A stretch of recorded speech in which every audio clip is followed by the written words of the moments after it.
Top of the 9 o'clock hour, we like to check in with our favorite professor, Professor Jeff Stein, with today's rendition of the Iowa Almanac. When on this day in a federal courtroom, we heard the verdict of not guilty, which many people were surprised about. Good morning, Professor. What's happening today? Good morning to you both. By the way, the answer to your question of what Lou is up to, no good. No good. That's most likely what he's up to. I don't know what kind of a golfer he is. I like that answer. I think, well, yeah, so he's heading out to the golf green. He said he was taking inspiration from you last week, Professor, of working out on the green. And I think back in the day, he was actually a pretty good golfer, at least enjoyed playing. But he hasn't swung a club in a while, so we'll have to see what that's all about later on. Too much time on the track. There you go. But let's talk about what happened in a courtroom on this day in Iowa history. Yeah, you have to be of a certain age to recall the American Indian movement of the 1960s and 1970s. AIM was the acronym by which it was known. It was founded in 1968 to address concerns regarding Native American sovereignty, treaty issues, and leadership, while also addressing incidents of racism and police harassment. While much violence occurred during the 1970s in South Dakota, it was actually a federal courtroom in Cedar Rapids that served as the stage for one of the more remarkable events of that time. Leonard Peltier, Darrell Butler, and Robert Robideau were charged with the murders of 2 FBI agents on the Pine Ridge Indian Reservation in South Dakota in 1975. How the interaction with those agents started and who shot first was in dispute. What was not in dispute was that more than 100 shots were fired and that the agents were killed execution style, each shot in the head while they lay on the ground. Peltier fled to Canada, leaving Butler and Robideau to stand trial in federal court. Given the racial strife at the time, the trial was moved from South Dakota to Cedar Rapids in the courtroom of Judge Edward McManus.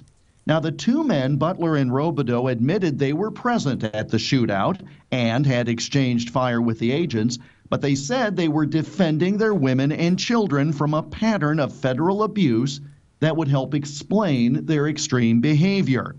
They also denied firing the fatal shots. And remember, the 3rd defendant was not there. Sort of easy to shift blame onto him.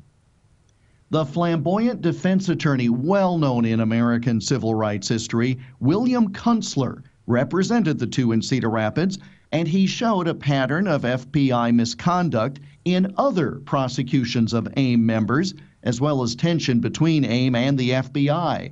The Native Americans feared, he said, an all-out attack on them by the federal government. That jury in Lynn County deliberated for 5 days and said they were hopelessly deadlocked. But Judge McManus ordered the jury to continue its work. A lot of time had been invested, of course. And on this date, July 16th of 1976, the jury delivered a not guilty verdict, saying the atmosphere of fear and violence on the reservation led to the defendants feeling they really were acting in self-defense. Peltier, for his part, was later returned to the U.S. and was convicted. There are many still working to overturn his convictions to this day, some 40 years later. Wow. But it was a jury in Cedar Rapids that found 2 American Indian Movement members not guilty of murder, and it happened on this date in 1976. The Peltier movement has been something adopted by many in Hollywood. And so there have been songs written about it. There have been activists who continue to try to lobby for a pardon. And rather famously, President Obama declined to pardon Peltier as he was leaving office, as many supporters had hoped.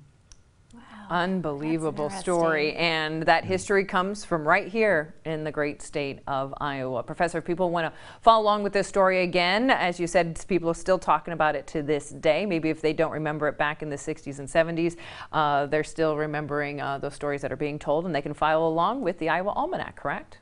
They can. IowaAlmanac.com has the full story there. IowaAlmanac.com.